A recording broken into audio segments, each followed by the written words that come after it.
Sejak kasus COVID-19 di Indonesia pertama kali ditemukan, hingga kini 1,5 tahun kemudian pandemi COVID-19 belum juga selesai. Sepanjang waktu itu pula seluruh tatanan kehidupan berubah, baik kehidupan sosial, bisnis, spiritual, dan terutama kehidupan pribadi.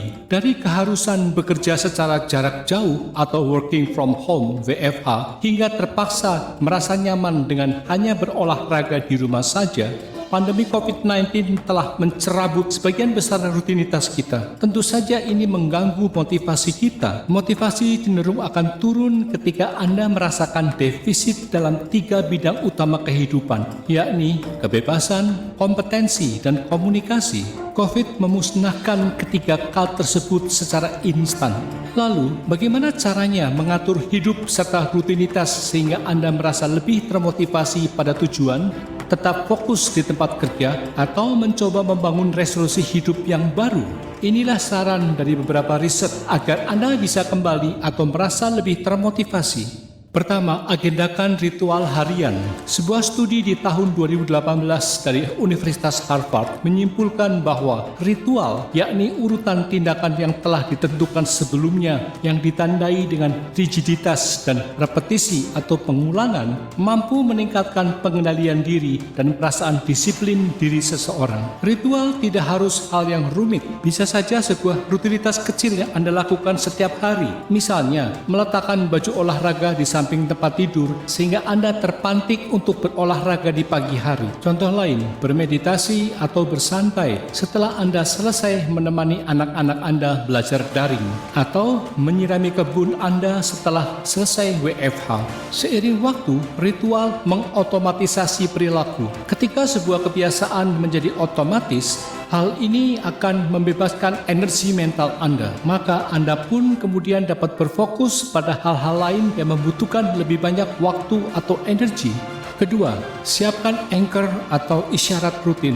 Kita terprogram untuk menempa asosiasi antara diri kita dan isyarat di lingkungan yang memicu kita untuk melakukan sesuatu. Ini bisa berupa apa saja, mulai dari bergegas keluar saat mendengar bunyi bel rumah, hingga mengeluarkan kunci untuk membuka pintu saat Anda kembali dari bepergian. Selama pandemi, anchor, penanda atau isyarat yang biasanya mendorong Anda untuk melakukan sesuatu, seperti bermotor ke kantor dan merasa siap untuk bekerja, atau mampir ke gym dalam perjalanan pulang Anda, telah terganggu. Faktanya, orang yang WFH mungkin secara tidak sadar merasa asing dengan anchor, seperti sofa atau TV yang biasanya hanya mereka nikmati di akhir pekan. Menciptakan anchor di lingkungan fisik Anda akan membantu Anda tetap pada jalurnya. Misalnya, jika Anda WFH, tentukan ruang kerja Anda. Dengan begitu, Anda akan merasa siap secara fisik dan mental untuk bekerja saat Anda memasuki ruang itu dan dapat memutus keterhubungan saat Anda berada di tempat lain. Ketiga, jangan terlalu keras pada diri sendiri. Ada 2 jenis motivasi, intrinsik dan ekstrinsik. Motivasi intrinsik adalah melakukan sesuatu semata-mata untuk mendapat kesenangan dari aktivitas itu sendiri, tidak terfokus pada hasil, penghargaan, atau bahkan hukuman. Sedangkan yang ekstrinsik didorong oleh penghargaan atau hukuman eksternal. Motivasi Anda bisa pasang surut. Bisa saja Anda memulai sesuatu dengan sangat termotivasi secara intrinsik, tetapi kemudian seiring waktu ketika Anda menguasainya atau itu menjadi bagian dari identitas Anda, akhirnya berubah menjadi intrinsik dan benar-benar Anda nikmati. Satu hal yang sering menghalangi motivasi adalah ketika orang menginternalisasi tekanan atau umpan balik eksternal serta menghubungkan kinerja mereka dengan harga diri dan ego mereka. Ketika harga diri dan ego Anda terbungkus dalam kinerja Anda, perasaan negatif tentang diri Anda dapat menghambat kemampuan Anda untuk mencapai tujuan. Jadi, penting untuk mengetahui dari mana datangnya tekanan dan tidak terlalu keras pada diri sendiri. Keempat, hadiahi diri Anda dengan cara yang benar. Hadiah dapat meningkatkan motivasi atau keinginan intrinsik Anda untuk melakukan suatu aktivitas. Namun, waktu atau timing pemberian hadiah sangat sangatlah penting.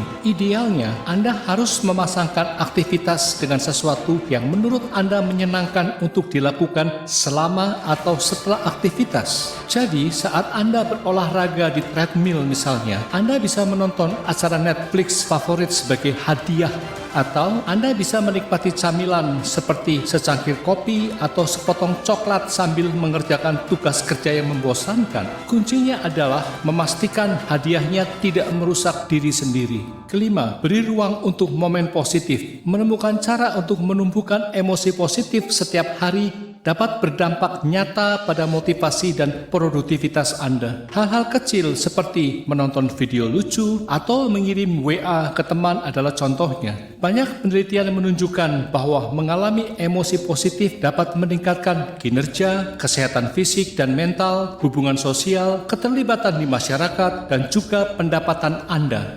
Sebaliknya, emosi negatif cenderung mempersempit fokus dan membuat Anda tidak ingin keluar dari zona nyaman Anda. Apa solusinya? Ada kalanya seseorang merasa tidak termotivasi. Jadi, penting untuk mengenali apa pemicunya dan mengatasinya untuk membantu mendapatkan motivasi kembali. Misalnya, ketika Anda merasa kelelahan karena terlalu banyak bekerja sehingga Anda kurang termotivasi, itu bisa menjadi teriakan sinyal bahwa Anda perlu mengurangi load pekerjaan atau bahkan beristirahat. Pemicu umum lain turunnya motivasi adalah ketika Anda mendapatkan umpan balik negatif seperti penolakan, kritik, atau evaluasi buruk. Pada saat-saat seperti ini, Anda mungkin merasa ego Anda terancam.